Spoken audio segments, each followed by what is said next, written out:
What's up, everybody, and welcome back to 5 Plays of the Game, where I, Robert Schmitz, am going to walk you through the 5 plays or play types that I think best represent what happened in the Chicago Bears' season-ending loss to the Green Bay Packers. Ultimately, I think this game actually served as a microcosm for everything that went wrong in the Chicago Bears season, and over these next 5 plays and play types, I plan on showing you why. But enough introduction. Let's kick things off by talking about the first play type that I've got for you today. Literally any running play from the Bears' offense's first half. So coming into the Bears game, the Packers' defense was, let's just say, not known for their ability to stop the run. In fact, according to Football Outsiders' DVOA, the Packers' defense was 28th in terms of stopping their opponents from gaining yards on the ground. And that should have set up really well for a Bears offense that in weeks 13 and 14, the 2 weeks prior, had been running the ball much more effectively than they had all season. But unfortunately for the Bears, their offensive line, and namely the interior guards James Daniels and Rashad Coward,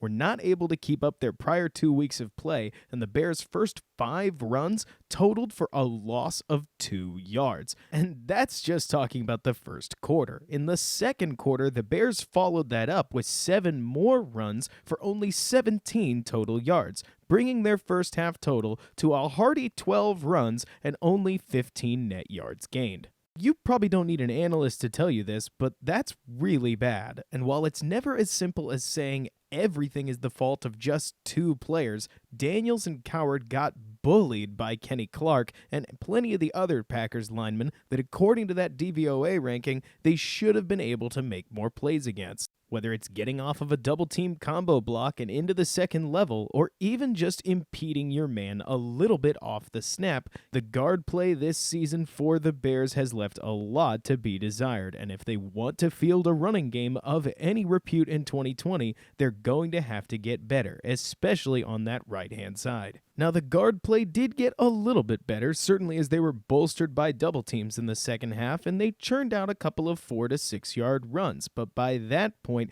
the already skittish Matt Nagy had all but abandoned the run, calling 31 attempted passes to 11 attempted runs, and that's excluding the 5 straight passes at the end. No doubt you'd like to see a better commitment to the run from your head coach, but I gotta be honest with you. With how bad the Bears' interior line play has been throughout this season, and with just how poorly they failed to establish the run early in the game, I almost don't blame him for going away from it. Either way, the non-productive ground game pushed the weight of the Bears' offensive game plan onto their quarterback, and we'll talk about how he handled that later in the video. Because for now, I want to talk about one of the single most impactful plays of this game, and that was, and you knew I was going to talk about it, the Cordero Patterson special teams hit that should have been a fumble, but instead got flagged for kick-catch interference. Now, look, I really try not to be a fan that complains too much about officiating. I really believe that over the course of the season,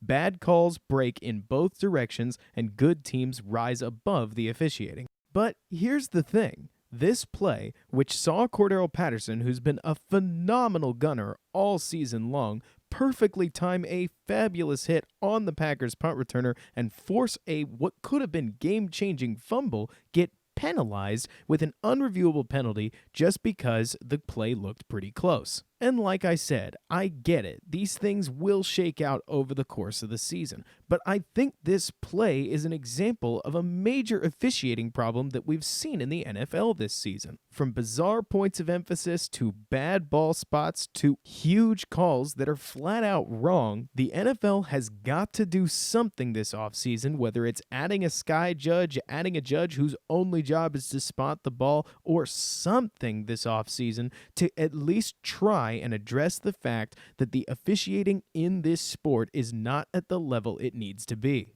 I'll say it plainly, I'm not certain the Bears deserve to win this football game, but it's also undoubtable that this play was worth rewarding, and instead of the Bears taking over in Packers territory, the Packers are able to start a drive that inevitably leads to Aaron Rodgers' first huge throw of the game on 4th and 4 that puts the Bears down 7. Unquestionably, it was one of the biggest plays of the game, and it wasn't technically made by either team.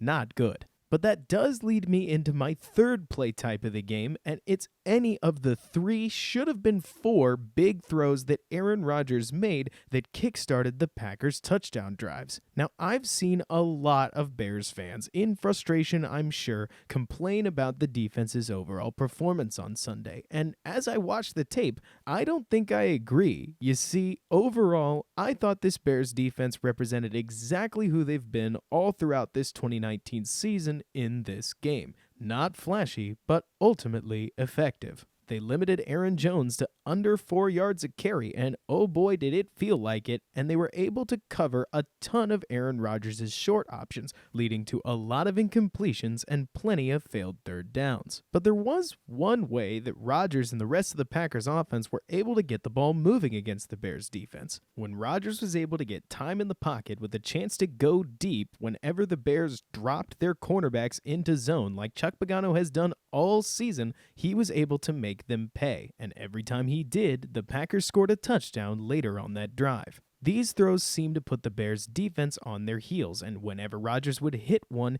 you'd see the defense give up bigger gains than they gave up all throughout the rest of the game immediately following these plays. Certainly these runs by Aaron Jones just weren't happening for the Packers at any other point, but following these big gains, they opened up and the Packers were able to convert. And you could count on the Bears' defense after they'd give up these touchdowns to regroup and return to attacking that Packers offense successfully, but you have to give Aaron Rodgers credit where it's due. He made some huge throws in Sunday's contest and was able to capitalize on the mistakes that the Bears defense did make, like how on this 4th and 4, Buster Screen lines up inside on a receiver who's going to be running an outside route, and Aaron Rodgers puts that ball perfectly over the top and ends up with a Packers touchdown. His offense was able to turn his 3 huge throws into 21 points, and unfortunately, that was all it took to beat the Bears. And speaking of huge throws, that leads us straight into play type number 4, where I want to briefly talk about both types of Mitchell Trubisky that we saw in Sunday's game. So in last week's Trubisky breakdown, I said that I didn't want to talk about Trubisky until the end of the season, and I meant it, so don't expect a long section here. But long story short,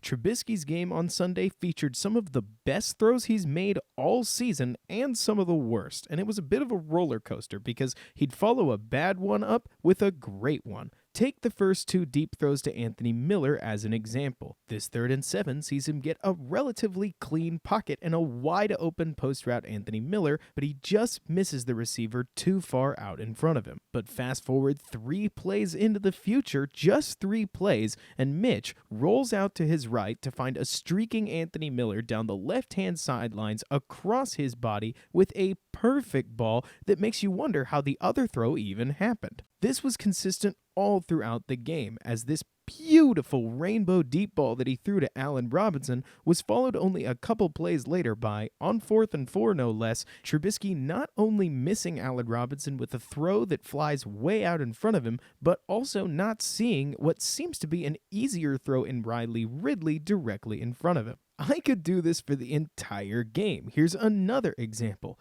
1st and 10, Mitch throws a gorgeous deep ball over the linebacker and into Anthony Miller's hands, and on the very next play throws well behind Allen Robinson near the goal line. What's that you say? He airmails a pass to Cordero Patterson on 1st and 10 that doesn't give Patterson a chance? No big deal. He'll just thread the needle to Anthony Miller for a 1st down on the very next play. Later in the drive, he has Anthony Miller somewhat open and throws a terrible ball that's almost intercepted.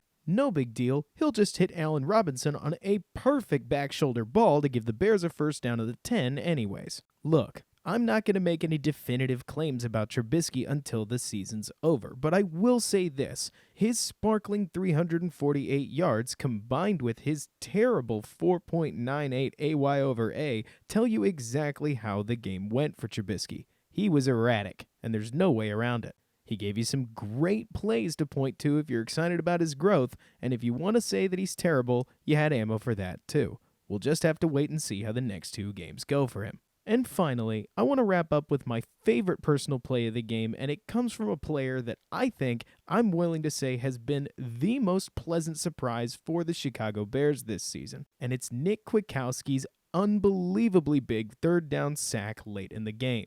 Kwiatkowski's done yeoman's work stepping in for the injured Danny Trevathan this season for the Bears. And in this game against the Packers, he was everywhere. He stuffed runs, he almost picked off a pass, but here, halfway through the fourth quarter, immediately following Trubisky's interception, Kwiatkowski made what could have been a season-saving play as he burst through Aaron Jones to sack Aaron Rodgers and knock the Packers well out of field goal range. There's not even a ton to break down here. I hesitate to use coach-speaky words like he just wanted it more, but Kwiatkowski uses his strength to run over Aaron Jones, and once he's gained leverage, just pushes his way to Aaron Rodgers and inevitably takes the Packers quarterback down. This not only forced the Packers to punt, but, like I said earlier, knocked them outside field goal range, keeping the Bears' deficit at only 8 points, one possession. And while the offense theoretically could have had the Packers kicked a field goal, scored, stopped the Packers, and gotten the ball back, this Bears offense needed all the time it could get, and this stop was massive. Huge, huge play from a player that I can't believe I was saying we should cut in the first week of the preseason. And Bears fans, that's actually all I got for you today. Of course, I could go over the option play, but honestly, it's as transparent as we saw it. Jesper Horsted probably should have optioned it out to Allen Robinson, but ultimately those plays are so chaotic and non-repeatable that going over it would just be an exercise in saying, man, the Bears were so close, weren't they? Kevin Tolliver had a really nice game, but it just didn't fit in the format, so this is my shout out to you, Kevin. You played pretty well. Ultimately, as the season draws to a close, I'm sure I'll have more announcements on what I plan on doing in the offseason. I've got a couple pieces in work that I'm excited to get to y'all, but in the meantime, I'd love to hear in the comments section what y'all thought of this game that unfortunately mathematically eliminates the Bears from playoff contention. If you liked the video, be sure to like it and subscribe to my channel for more NFL-related content. If you like what I have to say, follow me over on Twitter at Robert K. Schmitz, support me on Patreon, and make sure to check out my post-game podcast after each of the, 2 remaining Chicago Bears games. And although it's been a disappointing year, it has been a fun one as it's been my first opportunity covering the team, and I've really enjoyed making these videos for y'all. And until next time, Bears fans, bear down, and thanks so much for bearing with me.